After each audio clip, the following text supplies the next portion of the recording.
Iindaba zesiNdebele esikwethulela zona bunqopha ukusuka emzimkhulu we-SABC e-Auckland Park eJohannesburg. This is a crime against humanity, so it has to be treated as such and not with kids' gloves. Usikimene bandlala abaphekeleli bakhe usomkhandlu wezomnotho eGauteng nakezwazo ukuthi sekubhubhe omunye umntwana eAlexandra ngechefu esekudleni. There's also an allegation that white educators here at the school do not greet their fellow black educators. Libatshazwa ukuzipha amandla ebandlululo lobuchaba esikolweni iPretoria Girls High School. Just go out and vote, and we're going to close this thing out, and it's going to be party time. And as president, I will do everything in my power to end the war in Gaza. Ubujamo buchibile eAmerica njengoba nakusasa kuyiwa emakhethweni aqhakathekileko emlandweni wabo.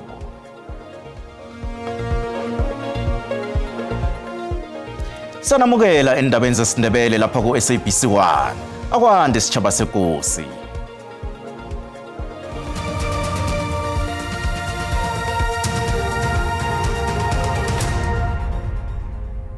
Usomkhandlu wezokuthuthukiswa komnotho eGauteng uLebogang bekasa Alexandra eTlagwini yeJohannesburg wazokuhlangana nezakhamuzi ezingongoyila ngokuthi akhe azokuzwa inlilo zabo ngemva kokubhubha komunye kodwa umntwana weminyaka eli-10 ubudala othome ngokugula ngemva kokudla okuzola ukuthi bekade kunechefu. Le ndawo aphekelelwa ngamanye amalunga omkhandlu edorobha weJohannesburg. Bafike bathola amalunga omphakathi avale amanye amaspaza alawulwa maphandle lapha eAlexandra. Ekubeni ngakile inhlangothi kunamanye ayokubhodla emswaneni lapha kubhubhe khona umntazinyana weminyaka eli-10 ubudala. Umnyango wezokuthuthukiswa komnotho eGauteng uthuthwenyekile ngale milandelande yezehlakalo zokubhubha kwabantwana. Umayile uchochozela ukuthi umengameli uRamaphosa afake izehlakalo lezi esigabeni sesifunda esehlelwe ihlekelele ekufanele iqothelwe msinyazana. This is a crime against humanity, so it has to be treated as such and not with kids' gloves. So we would not want this to be used as some PR exercise. Umkhulumeli womkhandlu weJohannesburg uNobuhle Mthembu uthi kwanda kwalezi zehlakalo zalomhlobo wokubhubha kwabantwana angekhe kubekezelelwe. Lenkinga le inkulu kakhulu fanele sibheke icapacity station esinayo ukuthi nabantu aba-enough ukuthi bahambe wonke ama-ward wethu bacheke ngoba angeke sinokusiza sibonana nama-family siza ngeindaba ezibuhlungu instead ukuthi size ngeindaba ezoyenza impilo zabo zibe ngcono. Ngesinye sentolo kukhitshwe konke ukudla okuthengiswako kwasiwe police station yendawo eAlexandra. Re kopara government re thuse ba romele maphodisa and then go go ba stoka nkoteng shut down that place. Athengisa ama-ice ngiyakwazi nami ukuthi ngiklina ufake umuthi wamagundwane lapha nalapha yana, so that is why ngithi okwamanje angeke ngize ngithi indaba yamagundwane i-issue lana eyokuthi amazimba Erisayil emika mautu ntwe iriglorifeletsa bana. Bomkhandlu wedorobha leJohannesburg bathi banemindeni kilobubudisi okibo. Nasisezwe lezi ze-Alexandra, isichema sabathengisa endleleni ePhalabhuru, enkuwankuwa nemake bathumele incwadi yenililo emnyangweni wezefundo eLimpopo eTzaneen. Encwadini leyo bafuna ukuvunyelwa ukuthengisa enkolweni. Uhulumende weLimpopo bavalile bonke abathengisa enkolweni. Wabawa labo abasafuna ukuragana ukuthengisa bona bafake imbawo zamaphemiti. Lokhu kuza ngemva kwembiko yokutholakala kokudla okunechefu ukuthengisa enkolweni. Bahlelitshiselanga bathi bamuka uburotho ngemlonyeni. Aboma babayingcenye yenkulungwana zaboma babeka uburotho etafuleni ngokuthengisa amazimba, inthelo nokhunye enkolweni zeLimpopo. Umnyango wezefundo ukhipha incwadi ekhandela ukuthengiswa kokudla enkolweni. Bathi lokhu kumuka imndeni abo ukudla emlonyeni. Balawulwa mbuso iSGB Federation sifuna ukumangalela umnyango lo ngokuvimba ukuthengiswa enkolweni. Ihlangano leyo ikholwa bona ukudla okuphewa abantwana enkolweni ngikho kunechefu. Provided meals are potentially contaminated. This is why we are calling for the immediate ban or the suspension of the school nutrition program. yeLimpopo beyihlangene ngeveke ephelele ukuhlela amagadango okulwisana nezehlakalo zokudliwa kwechefu kanti ukubunjwa isiqheme sokuqalana nezehlakalo ezimi. Abathengisi bakhuthazwa bona bafake imbawo zokuthengisa enkolweni. Uhulumende uthi lokhu kuzoqinisekisa bona kutholakala msinya ukudla kunechefu. There will always be some critics from all corners of the social spectrum, but it's a pity we have to provide guidance here and we have to intervene. And our intervention is about providing precautionary measures. Bafundi ababili benkolweni ezihlukileko esifundeni esekusolwa bona babulawe ukudla kunechefu, kanti amakhulukhulu abanye balatshola ukusikwa amayindeni. Ekhasini lethu le-Facebook siba umbono wakho ngale ndaba yokuvalelwa kwabathengisa ukudla enkolweni abagcine bathumela incwadi yenililo emnyangweni wezefundo eLimpopo. Nakumbono wakho uyalandela mbukeli.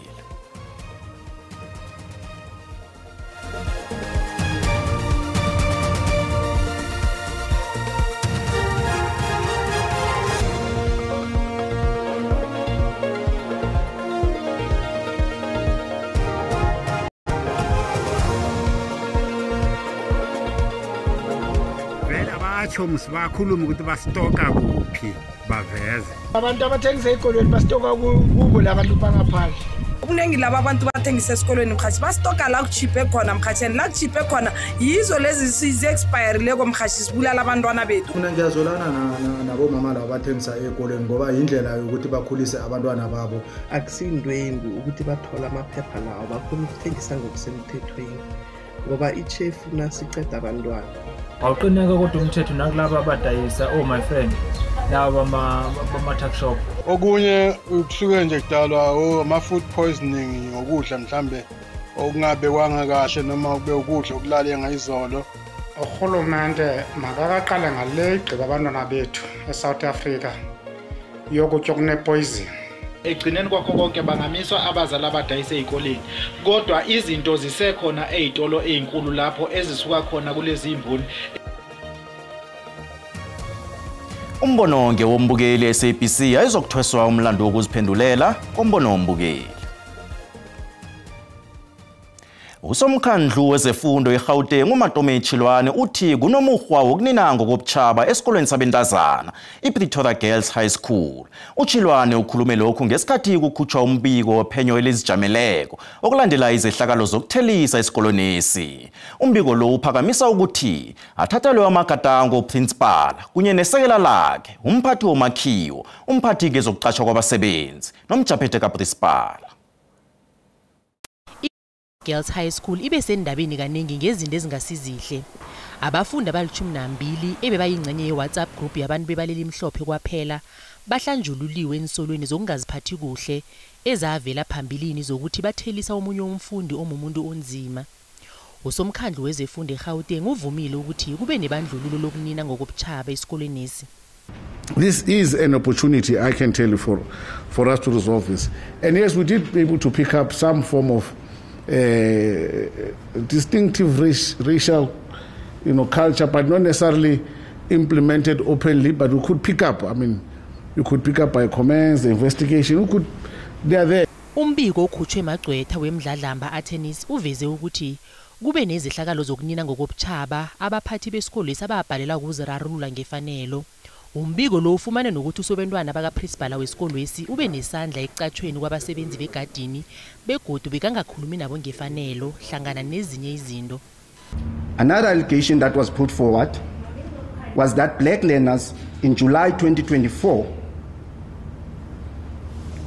they've also racially abused learners of other races, and this was in response of the WhatsApp group messages becoming public.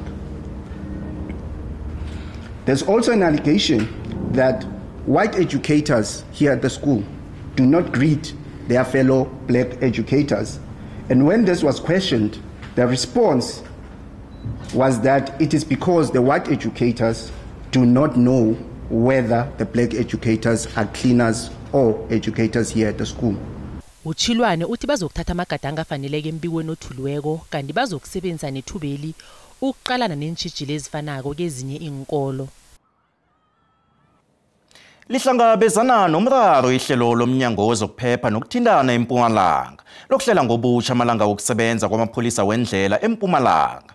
Iunioni yabasebenzi nehawu ikhombele umnyango bona ilijamise ihlelo lokwenza amachifu. Amapholisa wendlela eMpumalanga asebenza ngomvulo bekube ngeLesihlanu bese kuthina kasebenza ngempela veke babhadelwe ngokwama-iri abawasebenzileko. Kukunje ibhajiwe imkhulumiswano yokwethula amajuguluko la. Ikhwela umgunya labhajwa ihlelo lokujugulula indlela amapholisa wendlela asebenza ngakhona. Umnyango wezokuphepha komphakathi eMpumalanga uhlongoza ukwenza amachifu ngehloso yokuvimba ingozi zendlela esifundeni isimo. The flexi shifts is aimed at combating road crashes, especially at night when traffic officers are not on the road. Iunion yabasebenzi nehawu ipha ihlelo eliphakamisa weli ngendlela elingayo khathesi. We are talking about the change of the condition of services for employees who, when they came in, they signed a contract that was saying this is how we are going to work. But all of a sudden now there's an introduction of a new 24-hour flex system. This then requires an agreement at the bargaining council. Umnyango ujamile ngelithi yonke imraro ephakaniswako irarululwe begodu nakuvela eminye kuzokubanjwa umkhulumiswano. As long as the workers work about 8 hours per day, 40 hours per week, any other issues that relates to remuneration, overtime, and any other allowances are determined in terms of the Labor Relations Act, and they will definitely be taken care of, even with the implementation of this all-important flexi shift. Inehawa ichitela ijame khona itakube nomhlangano urhabako ngendaba le. The way forward on these matters will be for the employer to convene or request for a convening of an agent, GPS SABC, so that the matter is tabled, debated on all these issues raised, and then a decision in a form of a resolution is taken. Ama-union anikela amalanga amahlanu bona ukubuyekeza ihlangothi lawo ngaphambi kokuthi ihlelo eliphakamisa kweli lithome. Zangaphetsheya kwamalwandle ubujamo buxokeme njengomana abantu beAmerika bajinga emakhethweni kusasa nje ekumakhetho aqhakathekileko emlandweni wabo njengomana eSouth Africa inobudlelwane nokuqhubelana okuqinileko neAmerika nje imphumela yamakhetho la izokuthinta ikusasa lomnotho nokubambisana kwamazwe amabili la sitshenge endleleni zeJohannesburg sayokukhulumisana nabantu ukuzwa bona bacabangane ngamavoti aqhakathekileko la. Amakhetho weAmerika bekavela zokuvusa amazizo nemizwa eqinileko.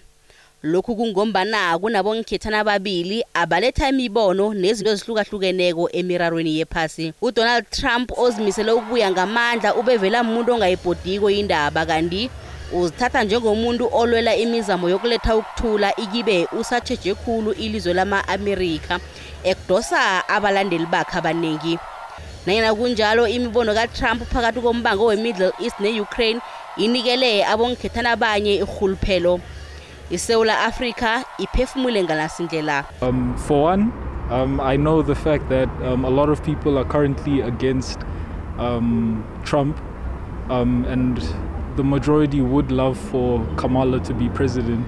However, what I feel is that at the end, we're going to see Trump become president and possibly seeing America go back to where it was, because I feel like he has a much better idea of what he would like America to be like now, compared to Kamala, who's merely trashing his name and trying to make him seem like he's inferior. Donald Trump is going to win the elections because he's one of my favorites. uKamala Harris ngumkhethani wokuthoma wesitjhaba samakhaladi ozokuthwaya umlando nange akhethwa. Phezu kwemiraro khona ukwazile ukuveza amalungelo nemiraro eqhakathekileko abomma beAmerika nebephasi abaqalene nayo. uHarris ubuye wasekela neNATO eqinileko kanti uthi usekela khulu iUkraine. Nanyana asekela isisombululo samazwe amabili la isekelo lakhe leIsrael lihlukanisa abavoti. On Tuesday, just go out and vote, and we're going to close this thing out, and it's going to be party time. It's going to be party time.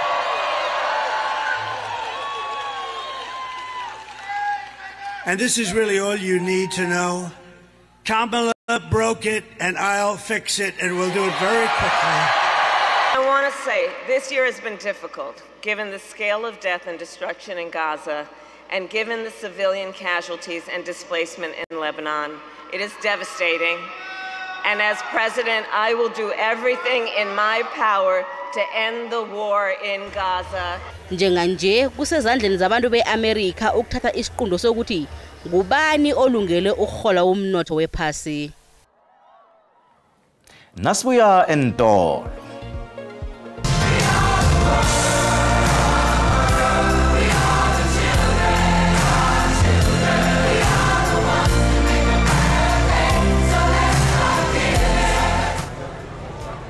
Ilele ubuthongo banomphelo ingorho kezomvumo eAmerica uQuincy Jones. Ziyakhamba inkutana, ziyokusala imbobo.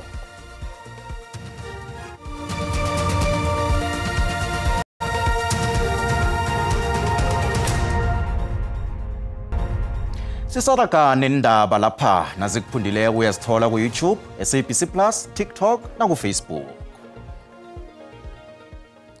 Ulele ubuthongo basafuthi umakekereke ukuklama, ukutlola, nokuhlola ingoma eAmerica uQuincy Jones. uJones ubhubhe aneminyaka ema-91 obudala. Nguthiwa ukhambe yalele izolo ebusuku kwakhe eBel Air eLos Angeles anomndeni wakhe. uQuincy Jones ubengumkhethana amahlandla ama-28. Usebenze nabosazwaka abaningi khulu emvumeni ekubalwa hlangana uFrank Sinatra, uCount Basie, Ray Charles, abo-Whitney Houston, Michael Jackson kunye no-Aretha Franklin nabanye abaningi. Umndeni ukhupha istatimende watsho bona inhliziyo zabo zibuhlungu, nanyana uzubuhlungu nje kodwa bayithokozela impilo yakhe. Bathi uphila impilo yakhe azi ukuthi ayikho enye impilo asazokuba nayo bekodwa akekho osazokufana naye. uJones uthoma ukwaziwa kakhulu ngeminyaka yama-50s ahlela umvumo wejazz abe yiconductor ngaphambi kokuthi asebenze ngomvumo wepop kunye nemafilimini amaningi. uJones wabelethelwe eSouth eChicago ngomnyaka ka-1933. enye ingoma ezathandwa iphasi lonke ngethi We Are The World yangomnyaka ka-1985.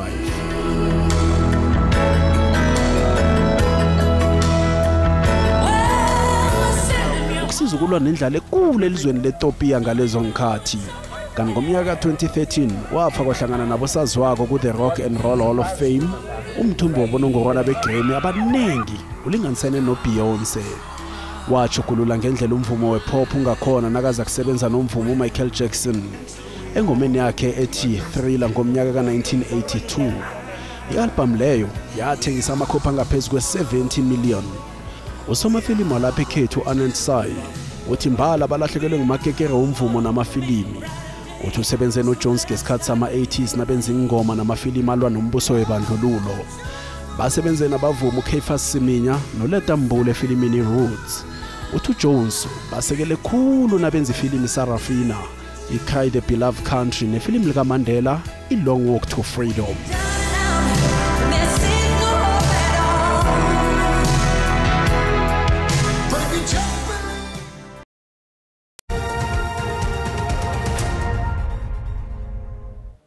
Kezimali iranda liqinile nalinganiswa nezinye imali ezinkulu.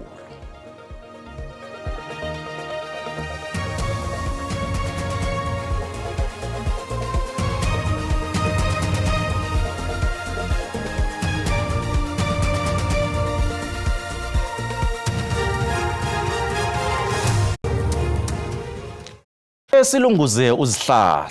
Sikhosana indaba enkulu bomma abathengisa esikolweni bebamatsha. Nikhulumisana nobani ngendaba le? Siyathokoza bonke silotshisa umbukelo khona usekhaya uqinisile vele lapha esifundeni seLimpopo umnyango wezefundo uthi batsho abantu laba abathengisa enkolweni okwanje baje bajamile. Sithinga lapha eMpumalanga umnyango wezokuphepha komphakathi eMpumalanga uthi batsho ingozi ezenzeka lapha esifundeni seMpumalanga ngesikhathi sama-holiday kaChristmas zenzeka ngamasa. Ngale kwalokho iyakhuphuka intengo yembaseli. Yiyo-ke indaba esiziphetheko namhlanje.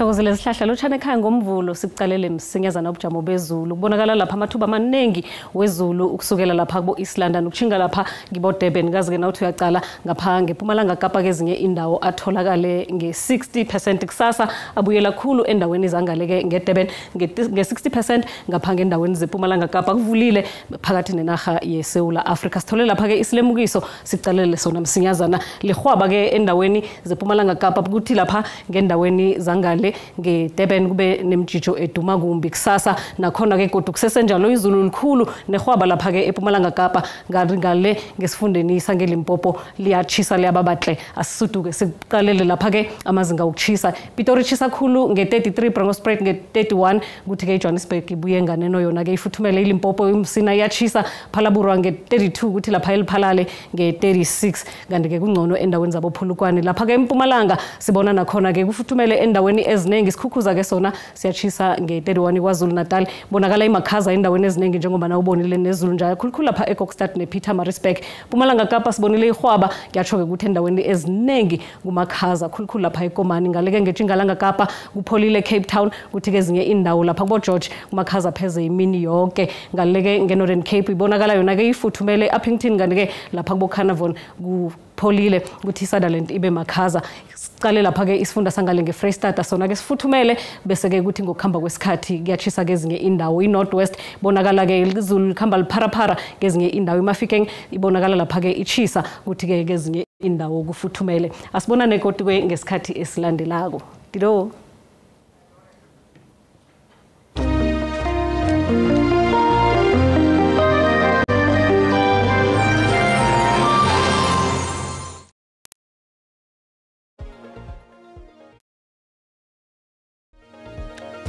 Zikhona indaba zeSiswati kusasa. Ukhobongile.